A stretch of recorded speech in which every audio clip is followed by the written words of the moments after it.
Tell me about your teaching career. Teaching part is pretty cool, I got to say, these days. I've been there since Ithaca College since 2003. First, I started working as a guest lecturer for 2 years, and then kind of stepped in and took over the recording program, advanced classwork, in 2005 and 6.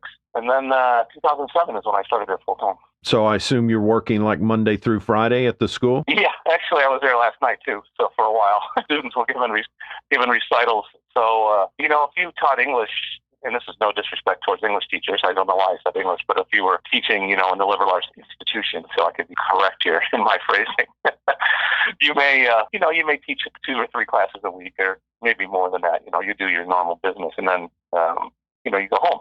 And for us in the School of Music, because my recording program lives in the School of Music, it's a classical, school of music, basically, with a jazz program and an education program, which most schools of music have. And there's a recording program within there as a track, basically. So all of my students have to audition on an instrument, and most of them are audition on a classical instrument.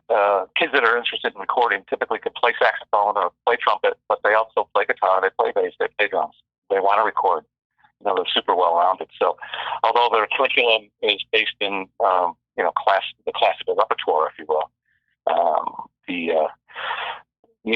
they all play multiple instruments, and they have to perform at a really high level in the School of Music. And it is a liberal arts college as well. It's a small private school. If the college is around 7,000 undergraduates. Not huge, not small, but it's not like a school like an Ivy League school or like Ohio State with 50,000 undergrads, Sure. Not complex.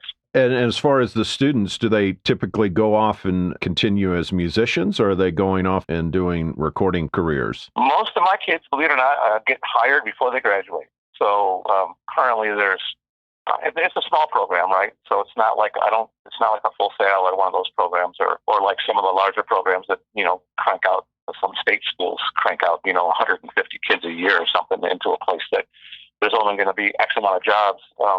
I only graduate typically 12 to 15 kids a year. And, basically they're hired before they graduate. In recording careers? In audio careers of some sort. It could be some area of the industry that is not like in a recording studio. Live sound, mastering, film and television. A bunch of them go into product management at a major audio company because they're skilled end users. So my kids end up in working in the software area, like plugins and that sort of stuff. So it's kind of across the gamut. And then some kids choose to go to grad school to get a graduate degree in either music or in audio or in business. It goes across the board. It's hard to say where they end up. The ones that continue on in graduate studies typically have found a thing that really interests them. Coming out of an undergraduate degree with a music and audio focus. So it's across the board, And so you're recording bands on the weekends? Yeah, weekends and academic breaks, typically. I try to schedule stuff out. And, these days I just kind of try to work on things that I find interesting. I do a lot of mastering for people, so that's kind of fun. I get to master a bunch of stuff, which has been something that's been going on now for 15 or 20 years. Which has been a blast. I was lucky enough in the major label days to work with all the best of the best. So hopefully you learn from your experiences. That's what I try to ingrain into kids. Every idea is a good idea until it doesn't work. And the reality is that there's always something that you can learn from other people, even if you don't agree with it. You don't have to agree with things that happen all the time, but you have to be observant and, kind of be a sponge and soak up what's going on, because it's the little stuff that you accumulate, in any industry, but especially ours. Anything that you've recorded recently of particular interest to you? I've been working a lot with, all the different styles of music for so many years. I mean, I know a lot of people gravitate towards the metal years from the 80s and, early 90s, but there's so much stuff that I've done. It's really funny. I've done a lot of really high-end classical projects. And a lot of times the classical, clients don't have any idea of other genres that I worked on, and the same thing goes for a lot of the rock records or blues records or metal records. a lot of those people never knew I was actually dabbling and recording 100-piece orchestras either. So it's just, I just like working with people that are good at what they do. I just like being around people that are serious about making great music, and especially these days with the technology. Anybody with a laptop and an interface thinks that they're a recording engineer, and there's some great music that's being made that way. I'm not trying to minimize the amazing quality that can happen with musical intent, but the notion that anybody can get together and record something and have it on the internet that night, that doesn't make it good. It just makes it, available. So I miss the days of artist development and budgets and, people really hunkering down and really working at crafting music, whether it's metal music or rock music or, and jazz music, whatever. I say there's two types of music, good music and bad music. Yeah. Yeah, it doesn't seem like there's anything anymore with the labels. I mean, you look around and you just think, God, it's all the old school bands are still releasing records, but well, the notion too is the delivery systems, right? So physical media is dead and gone. People still do make CDs, but nobody really buys CDs. Right. Everything is an online scenario, and it's all about if something's been streamed these days. That's all the labels are looking at is how many seconds does somebody on a site streaming something, because they don't have to pay anybody. Nobody's getting paid, or the artists aren't getting paid, and most definitely the production people aren't getting paid. The days of cutting a deal where you actually got points on a project. What are you going to get? You're going to get points for any kind of physical media. So how do you even structure, putting your time into something? So it's interesting. Unless you really believe in what you're doing, you have to, and that's maybe the cool thing is that when there's skilled personnel working with a band that's got something going on, I think it's interesting to think that somebody's actually investing themselves in a project for whatever reason. And, 9 times out of 10, people that did really well for themselves really never did it for the money. They just did it because they really enjoyed that particular band or that style of music or something, Right. The money came. But it's a little more difficult these days. Well, that's what I figured. It would bring more of the art back in, and I've seen it some, but not like I thought it would. And as far as the record companies, you just think karmically, man, those guys. I mean, I know they get a ton of money for streaming, but they're just not spreading that around and giving it to the artists. It's like, still, after screwing artists for all those years, you think you got a moment to where you could make it right, Well, we'll see. It's all about, it's just all about, it's going to be about numbers now, because anybody can stream from Spotify or from Apple Music or whatever with a subscription-based or even a free, the free system that is just full of banner and pop-ups and, all kinds of ads and whatnot that you can't get away from unless you have a premium service. It makes it difficult until you get more people signed on, right? So I guess there's an argument from the record company side that if there's only X amount of people signed on to subscription-based services, that it's going to take more time to get more people so that you can actually figure out the math, right? So I don't know. That's a bigger question, but we'll see what it all means in the long run. It's a little disheartening in some senses because you think about it, and I got a statement, I think, from Atlantic or whatever recently from last quarter. And it was for a Bad Religion record that I did. And I think there was like 190-some thousand streams of the album.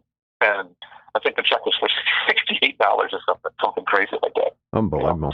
Part of in the old days, you'd buy an album because you couldn't get a song out of your head or you wanted to listen to it. But when you can go to YouTube and listen to that same song 20 times in a row, why would you ever buy anything? Part of it was that you wanted to hear it and you couldn't hear it just over and over. And now you can just go and burn yourself out on the song. And the way that people consume is different too, right? They consume on their phones, basically, and with the speaker that's on the phone or some small Bluetooth device that, costs $18. Doesn't sound good. Quality of the stream's not great. You get into the math of the algorithms that they're using for the compression and, the limiting of level and all that kind of stuff that, Spotify has one thing and, SoundCloud's something totally different.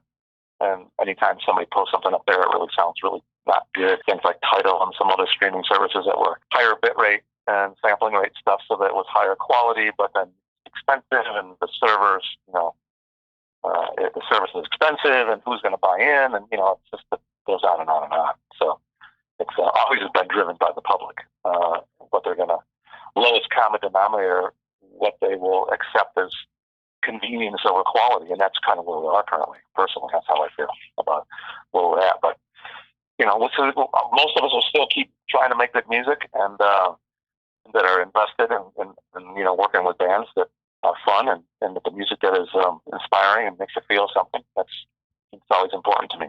What are some of the other cool things you've been working on? I'm currently working with a couple of other producers. I'm working with Craig Street. You can look him up.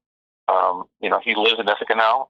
Really super talented producer. Worked with him on a few projects that are really fun. Currently, records that we just worked on together for like the last year with an artist named Jenny Stearns is being mixed by a pretty famous person that I can't disclose at this point, but that's really kind of fun. And I got to work with my old friends from a band called Attacker from New Jersey. I just finished their EP late last summer. The band's called Attacker. Great guys. I've been really good friends with the drummer since the very first time I worked with them. And the band's gone through some changes over the years, but really fun bunch of guys. It was really great. And the idea was to make a record that didn't have any drum samples on it. So that one has got no drum samples on it because that was what the drummer wanted to do. And it's pretty old school. It's just an EP that I only did 4 songs with them, but it's really fun. I think you should check that one out. Is there cool. a particular song that stands out from that EP? No, all 4 songs are pretty strong. There's some live stuff on there from some of their older work that they did in Greece. That all we did is mastered. We didn't do any of the work on those except for this mastering. So, but it was fun project. Like I said, check out Craig Street, his discography. He's really an interesting guy, and had a really great relationship with him in the last bunch of years working on stuff. And he's if you think that you can't learn something at 60 years old, yes, you can. Surround yourself with really talented people. So that's the key, I would say probably one of the records that is most meaningful to me outside of the metal genre would be working on Joe Bonamassa's first record, his debut record with Tom Dowd, that has since passed away. Amazing producer, and became a really close friend of mine after those couple months together. And I talked to him every week up to the few days before he passed away. So one of those inspirational things that happens to you as an engineer and a producer, to work with somebody like that who had such an amazing history. And I think I learned more from him in a few months than I ever learned on my own from other people I was around. And if I was 20 years old, I wouldn't have understood what was happening. Since I was much older at the time when I made that record with him, it was super deep, pretty deep information. That you just and I try to make sure I pass on some of that to my kids. Other people like Michael Wagner. When I work with Michael Wagner, he was a great inspiration to me as well. So I love his Eddie production. Kramer, another guy that I got to work with. That you just learn from these people, right? And for me, being surrounded by a bunch of really, really good bands for many years, and really great guitar techs, and good management, and those are the experiences that you have as a younger, up and coming engineer when you're 18, 19, all the way to the time you're in your mid 40s and the early 50s. That you can actually grasp the magnitude of what happened. You can look back at those things, or even as you get older and surround yourself with people that are like-minded, you just get so much from them that you probably wouldn't have gotten when you were younger. I don't know if that makes sense, but I'm a firm believer that youth is for learning and age is for understanding. What are a couple of the things maybe you learned from Tom on that record? Just the interpersonal communication of talking to talk and getting somebody to feel comfortable. Our job as engineers and producers is to really make a safety net for the artist, whether it's kidding around with somebody in like a, in a more adolescent way because it's a younger band with a little different style, or somebody who's a seasoned veteran that has been around and, is doing something that's not necessarily super comfortable because they're putting their, wearing it on their sleeve, if you will, to make that safety net where somebody can feel as though they're falling off a cliff and that they can totally be free and be caught, and not have to feel like they can't go for it. So I'd rather have somebody really just like put it down, go for it, and 100% go for it and fail than not try. So, that's kind of the big takeaway, I think.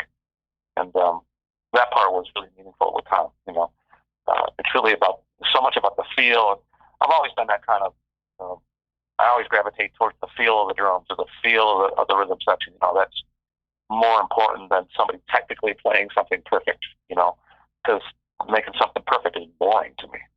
It's not interesting. You said you've been mastering a lot of things lately, which kind of coincidental because you get your start mastering Metallica's Kill 'Em All, correct? No, I didn't master Kill 'Em All. I met when Johnny Z. This is an interesting story, and there's people always ask this question. So, and I've never really talked about it too much. But when Johnny Z was about to sign Metallica to Elektra, he released a 4-song EP on Megaforce that was some songs from, Kill 'Em All. And what I did is I remastered some tracks from the master tape of that, and then he wanted me to do another mix of something that so it would be a little different. And so that I personally did a mix of Whiplash. And I never talked about it much because I don't think the band really wanted that to happen, and I didn't know that till much later. But I don't think that the band wanted something to be remixed or something to change without them being involved.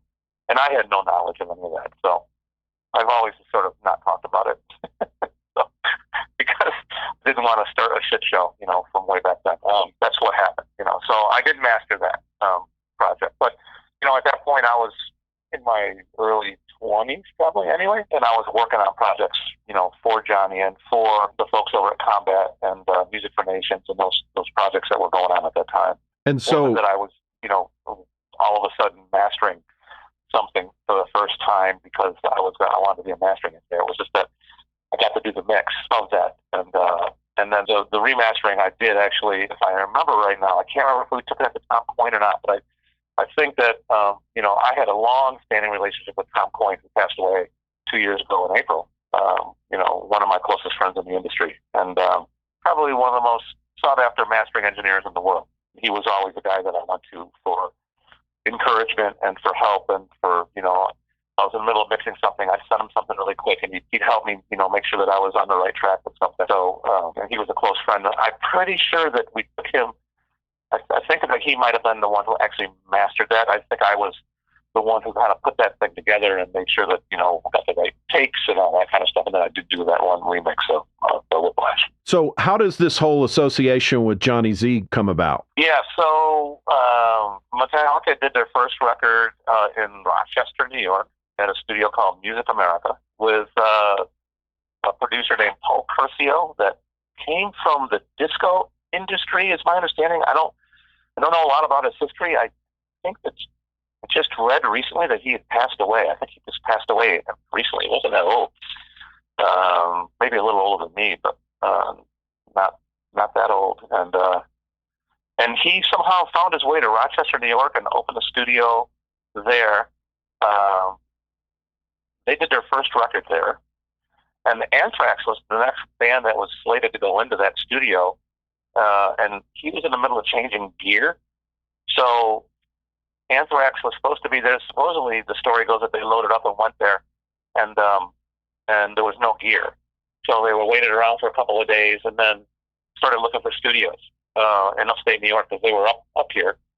And Carl Kennedy, who is the drummer in the Rods, was friends with Paul Curcio's engineer. His name was Chris Bubosh. And somehow one thing led to another, and Charlie and Scott came to Pyramid. They said, we want to hear something that you've done that has guitars, and I played them something I'd been working on with a band from Binghamton, New York, that was pretty heavy, kind of a cross between Rush and Merciful Fate. Wow. What was the name of that band? They were called Lord West. And all those people said that they didn't go forward in the with anything in the sense of careers in the industry. They were all talented guys, but they went in multiple directions. In fact, there is a track on an album that came out on Megaforce that was called, I think, Deeper Into the Vault, which was a bunch of B-sides and stuff that was really odd and weird from the Megaforce collection. And the song by that band is on that album under the name Imperious Rex. So just to hear kind of what they were about. So you play them that recording, and so that's how your connection with them begins. Yeah, and then Carl was actually slated to produce the first Anthrax record. So that's kind of how that whole connection came from. And I had worked with Carl before. We knew each other from projects prior to that. So Carl was the one actually produced the first two Anthrax records that were done at Pyramid. You mentioned Spreading the Disease. He produced that record. I engineered it. Carl had a long history as a producer, and I did learn a bunch from him as well. And he was a very close friend, and still is. He lives in Pennsylvania now, but he lived in Cortland, New York, which is 35 minutes from Ithaca. So we were friends. Worked on a bunch of projects, and he did a bunch of projects on his own too. He's a very good producer and still active musician in a band called The Rod. Armed and Dangerous, were all the songs on Spreading the Disease re-recorded, or were some of those just remixed? No, see, Johnny was really smart, right? You gotta give John Z and Marsha Zazula, you gotta give them a thumbs up for being really innovators, because they were, they created that label from nothing and turned it into, a serious entity that, had a lot to do with the genre. So I do believe that without people like, Saley and Brian at Metal Blade and believers at Megaforce and people that believe, at Music for Nations and Combat Records and all those early, adopters of, believing in the style, without those people, then, I don't think that the industry would have ever seen the bands that were, that happened. And without those people that were believers, the major labels weren't going to look at that stuff and think it was worth anything.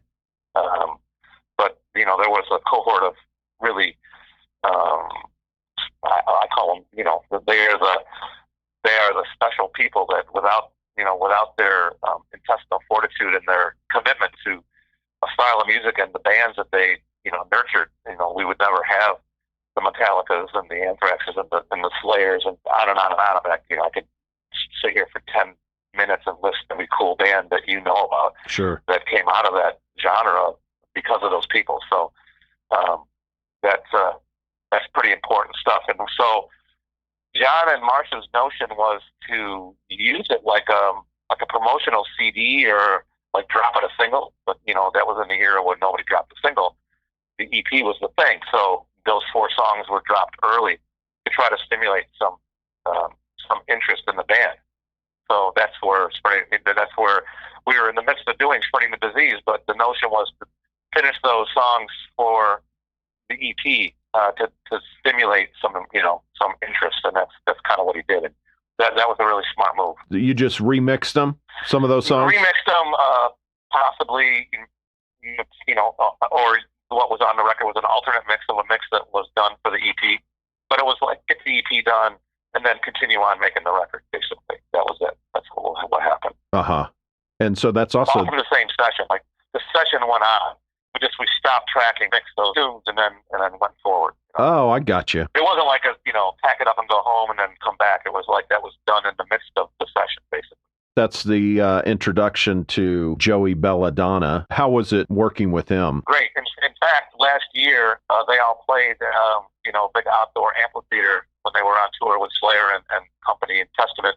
So I went to the show. It was great. And I hadn't seen all those folks in one place since maybe it's been a while, So I drove over there. We hung out. It was great. And I think it was actually the day of that concert, that outdoor show was the day that Practice was released, 30 years ago. So it's pretty wild. Was there a favorite vocal chain for Joey? Not necessarily favorite. I mean, typically I always sang on either an 87 or a 67. That was always the thing. Neumann's typically, thinking about mic preamplifiers, we didn't have a whole lot of different pre's at Pyramid at that point. We had a couple of things. But mostly, when we were doing stuff in the other studios, that's when we started looking at other options. But typically, an 87, an original 87, not an 87 AI, but an 87 for Joey, or a U67 was always sort of a go-to for him. And you use the mic pre's from the board, or you don't remember which one you used? Let's see. For Joey at Pyramid, I would imagine, if I remember right, it was either going to be one of the older knees that we had maybe around at that time, or it would have been one of the pre's in the Harrison, which were really, really good mic pre's. Yeah. David Harrison was a smart guy, had defected from MCI to start his own company. That's the lineage of Harrison. And then what about guitar tone? What's your typical go-to, say, back then to record? Back then, 57s and MD421s, basically. Always the same approach to this day. It's sort of what I still go for at least that type of guitar tone. And it's really about, guitar player, because I know I've read some other stuff that you've printed on your site about what other people say about, guitarists and guitar tone and whatnot. And, obviously there's some tricks to the trade, but the reality is that it's all about the person's hands and how they play, because you could hand, Scott's guitar to 5 people and it won't sound like Scott, or Eric Peterson or Alex Skolnick, same thing, any James Hatfield. I mean, I never got to work with James personally, but I just know from watching the videos and hearing him play and know how he plays that any of those guitarists, it's about them. It's about how they play. It's about how they mute, what gauge strings are playing, how do they personally react with the amplifier? There's a symbiotic thing that happens with a guitarist between their hands, their instrument, and their gear, and that's a very kind of Zen personal thing. It's not about gear at that point, because you could put a bad microphone up in front of somebody who's a good player and you're still going to get a great performance, right? So yeah, especially with Anthrax. I mean, they always, even the drums always, and the bass. I mean, honestly, they had their own unique sound. Yeah, well, they're a unique band, just like every band has a unique thing, and that's what makes bands great, is that there's multiple personalities that actually make a whole, and that's what you don't get these days with a bunch of people that haven't played together for a long time. Bands like Anthrax have been, playing together with a like-minded, approach from the time they were really young. The time they were teenagers, they played together. And obviously Joey was, the new addition for that. And, the other thing is, if you think about that Anthrax scenario that you were asking about, going from, the first version with Neil in the band and, from Fistful of Metal, and then going to a totally different style singer like Joey, who was, could sing anything. The EP was a brilliant way to launch a look at the new band. That's why I give kudos to John and Marcia about, that's just brilliant marketing, right? You had some success with a band. The lead singer is a very important part of any project. And now you're bringing somebody in totally new to a band that already had some, made some noise and had a following. And now you're going to change the lead singer. That's kind of dangerous. So, not to make a pun here, but and for them to actually release that EP was a way to sort of show the world that there was this new person in the band. So that was brilliant. Yeah. Didn't Dan and Joey come in at the same time? I'm sorry, Dan left. Dan left the band as well. So, that's where you have a new bass player. But that's the exact same time, correct? Frank comes in at the same time as Joey? Yep. What was the reason for parting with Dan? Dan was just going a different direction. Okay. He was definitely, he was more into, the more hardcore thing. And the band was definitely, moving a slightly different direction. I wouldn't say it was whole hog different. With the S.O.D. record, you cut that in 3 days. And where did you record that? No, we did it at Pyramid. Which is your studio, right? My place. Is there a story that kind of stands out from those 3 days? Just that we worked super hard and people were exhausted. I remember I was actually mixing the record and the whole band was passed out in the control room or in the lounge. Somebody was sleeping, We recorded it super fast, so I think it was a day of tracking, maybe some auxiliary stuff done the day 1.5, and then, mixed the record and was done. And I basically stayed up for 3 days straight, so I didn't go to sleep. This was kind of crazy. 3 days of, I had a coffee pot machine, I had a coffee machine right in the control room. I wonder I didn't have a heart attack from caffeine, but that's how I did it.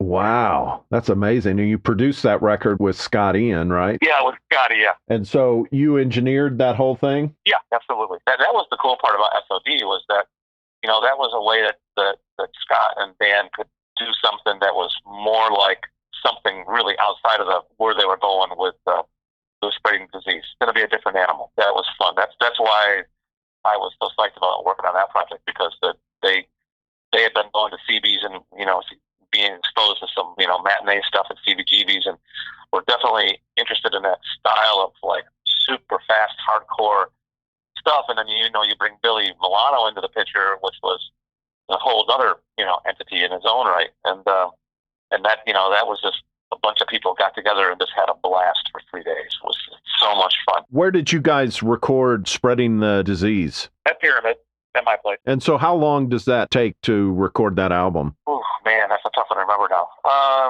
Typically we were probably in those days on probably a 30 to 40 day schedule to record and mix. Anything stand out from recording Madhouse or Medusa? I don't know anything stand out. I mean, they were at the beginning of finding themselves as a band, So, it was a little bit of a change from the first record, but not totally didn't go totally off the rails by any means. I mean, those guys are just good musicians, right? At being that young, they were visionaries, just like Metallica was a vision. They were visionaries, and every other band from that era, they actually got some traction. They had a thing. I don't think any of those bands really sounded like each other by any means. They all had a thing. So that's what separated them from 100,000 other bands out there that were just copying something. Sure. Those guys were not copying anybody. They were really original. Sure. And really, Anthrax was, I always, I'll tell people that Anthrax, they're still huge, but at that time during the 80s, they were probably the biggest, I would think, for a brief moment anyways. Well, I mean, everybody talks about the big four, the big five, or whatever. I mean, you can't discount the West Coast bands like Exodus and Testament as, who they were. And the whole East Coast, West Coast thing was different, Of course. I think people sometimes forget. I mean, even on the big four bill, Anthrax will open that show, and you just think Anthrax was back at that time, there was before Metallica, say, broke out and went just ginormous, they were as big as, if not bigger. I mean, with the I Am the Man stuff and, when all that stuff was kind of really happening, Anthrax was huge in the thrash band. Well, I mean, it was great. I mean, and they were all, and the thing is, all those bands were really fairly close to each other in the sense of everybody were friendly. So those tours were great fun, and people were having a good time for the most part, and basically selling T-shirts, and lots of them. So that was survival in those days. Is there any song on that album that has a kind of a memory that stands out? Everything on that record was strong. I mean, they worked really hard. The one thing about those bands, and I'll say this, that they were no bullshit. They worked their asses off. It wasn't like people were sitting around drinking beer, falling over. I mean, they were very serious about what they did, and that was the cool part of working with those guys. Standout song from the record. I mean, funny stuff like the beginning of Madhouse is pretty funny, with that whole little sequence at the beginning with with our good friend Tom Brown laughing like a hyena, and it was actually the studio manager of Pyramid who did the voice of "It's Time for Your Medication," so that was all kind of funny. So that's kind of all comical. Every time I still hear that, I laugh. Just remember putting that little bit together with a hoot. We laughed so hard people were peeing their pants. On State of Euphoria, you're credited as an associate producer. What's the difference between an associate producer and then the producer role? Well, it's interesting. It says associate producer because that was, I think, a little bit of one of those things where they were going to bring in somebody else to work on that project, which is fine. It's totally cool. They wanted me to be there to engineer because when you're working with somebody new, you're always going to be a little nervous. Mark Dotson was a great guy and fun to work with me. I had a good time working on that project with him. We tracked it actually in Florida in the studio in Miami called Quad Radio, and then we mixed it at Electric Lady. So it was totally fun. I think that it was more of a play on words, associate producer, engineer, producer, associate producer. I guess they were trying to say co-producer kind of thing. Oh, okay. It didn't matter to me either way at that point. I just, they wanted me there. I was there. I got paid. I got points. I did my job. How long does State of Euphoria take to record? We were in Miami for probably, I don't know, close to 3-4 weeks, a month, maybe, something like that. And did you mix that record? I worked on the mix, yep. You did what? I said I worked on the mix. I didn't mix it. I did that with the same person, with Mark Dotson. He was the producer of the record. Yeah, I was there. I was at Lucky Lady for the mixes for sure. I gotcha. And is there anything that you learned from Mark that kind of stands out? This is really, he's a good guy. He was an English guy who worked on some really fun records, and the band was looking for something a little different at that time, which was fine. So, it's always cool to collaborate. So, he was a good guy, and I haven't talked to him in 30 years, so I don't even know what he's doing. If he's even alive, I would hope he's alive and well. That album went gold, right? Yeah, that record did really well for the band. I mean, they're huge by that point, I would think. Yeah. Yeah. That record was big. It was a big record for them. And do you remember the budget? What the budget was for that record? Oh, it was hefty. Yeah, it was sizable. Remember at that time, those budgets for those records were, they were definitely 5 times more than the early records. So I would say that in the early days, if we got $30,000 to $50,000 to make a record, that was all in for everybody, including production and engineering and housing and studio and all of it. Then that was we were feeling pretty lucky about that. Then when you got into those later records from the majors, they were definitely 6 digits. What's your go-to to record Charlie or just drums in general? In the old days, it was always going to be like the top and bottom of the snare drum. 9 times out of 10, it was going to be an SM57 on the top of the snare, and some sort of a condenser on the bottom. Could have been a KV451 on the bottom of the snare.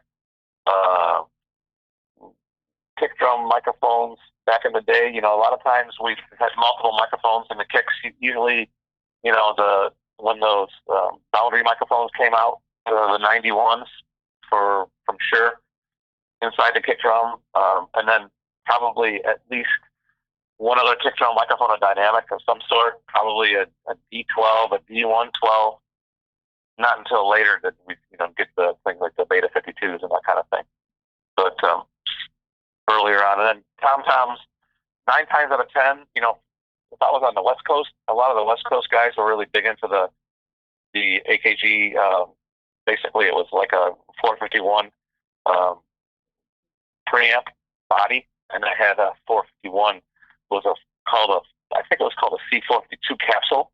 It was like a swivel, so you could actually put the microphone in there, and then the capsule had a little swivel on it, so you could actually point it down to try to get the proper mic technique on the tom-tom. But if the drummer's setup was such that you could get dynamic microphones in for tom-toms, 9 times out of 10 I'd use MD421s, Sennheiser 421s. Sure. And overheads? Overheads typically older brass ring capsule 414s. It's something I learned from Michael Wagner, actually, which is a great technique, and it's basically a modified bloom line. So 2 414s over the kick drum. Over top of the drum kit is overheads, but centered on the kick drum, and basically in bidirectional, so in figure 8. So that's a really cool thing that I still use to this day. I like it. A a lot of people are into this new thing of, not new thing, just, a lot of people talk about Recorder Man, a lot of people talk about the Andy Johns thing, the equal distant version of like some Coles, 4038 and, equal distant from the snare drum, or, the other Recorder Man thing where, one microphone above the snare drum, equal distant to the floor tom-tom side, at like 43, 44 inches. So that's kind of a big deal for people to do that thing these days. I was never much for ribbons on metal drums, for doing hard rock or metal. I like things that are a little snappier. But for a lot of stuff I do these days that I'm looking for warm, fat drums, then, I love ribbon microphones, and that's just it's a choice based on stylistic interpretation of the style of music, right? So the style of music will always dictate microphone choices and mic choices. And did you use a room mic on that, on, say, Charlie's drums? Room mic. Yeah, always room mics. Large diaphragm, 2 microphones. What was the album that you worked with Michael Wagner on? Oh, let's see. He actually mixed, I did a bunch of stuff with him. The first record I worked with him on was a Raven record. And I worked with him after that on a few other things, mostly him mixing. The Overkill record I did, not taking over, Hello from the Gutter. He mixed that record, and I got to go with him. I got to go to California with him when he was mixing, because he was living in California at the time. And he's become a super close friend of mine over the years. I mean, from those early sessions, we became really good friends. Yeah, I actually just was there to, because I had produced the record, I was there to sort of show him what we did and why, and, and plus we'd already been sort of friendly prior to that, so it was a great experience for me to go out there with him and sit and, for more than anything, at that point, I would say that he was basically mentoring me. Yeah. It was kind of a lot of fun. He's just really, really good. He's just a good guy. Always a good guy. Just good people. That's the one thing that I've learned about everybody. Like the industry or life in general is like most of the people that are really good at what they do are just really nice people. Right. People that are kind of douchebags are usually just not really that good at what they do. They just done a really good job of fooling a lot of people for a long time. So. That's right. That's probably why they're douchebags. Is there anything else that you kind of learned from Michael Wagner besides, say, the drum thing? Is there something else that stands out that you're like, man, that guy was great at that? Just some of, his mixing, his approaches to mixing, and, some interesting patching, and kind of like what he went for, things that, I would say a lot of, studio trickery, like how to make things happen with limited resources. And I think that's one thing that the kids these days don't get, is they don't get mentored on how to be creative with limited resources. Because I'm a firm believer that limitations create, the more the limitations that you have in your workflow, the more creative you have to be. Whereas these days, kids have Pro Tools or some other DAW, whether it's, Logic or whatever they're doing, and they basically have the same gear that some 8-year-old kid has in his bedroom. So that's what I preach to my kids. It's like, there's some 8-year-old kid in their bedroom right now that has the same gear you do. What's going to make you different? What makes you better? What makes your work more artful than some 8-year-old kid? Because in our day, we didn't have, 70 channels of Fairchild. We didn't have 70 APIs. And, these kids are plastering the APIs on every channel, and Fairchild compressor, algorithms on every channel of their mix. And they're doing it because they can, not because they should. Right. So, in our world, back in those days, we had to be creative with our tools. And that's what you need to still be. You can have all the same gear as somebody else and a plugin, but if you don't know how to use it, and if you don't know what it sounds like, most of these kids just turn something on because it's like soup de jour. Well, I've got the latest plugin, and I've got the Sound Noise plugin. It's good. It's cool. You got all the plugins, but you still got the EQ in front of the compressor. You know that you're making frequency sensitive compression, right? Oh, I didn't. What do you mean? I said, well, the sequence of how you have things in your DAW. Think about what you're doing. I mean, I'm not saying you shouldn't do that, but you could do that if you knew what you were doing it for. Are you making a de-esser? Because that's what you're making there. Are there any favorite go-to plugins that you have? Oh man, plugins I love Sound Toy stuff, and I love the UA stuff. I think the UA stuff's killer. Which one are your favorites on the UA? All the UA stuff's great. I mean, I love the compressors. I just think that, they're doing it better than a lot of the people. But, again, there's a bunch of wave stuff that's great too.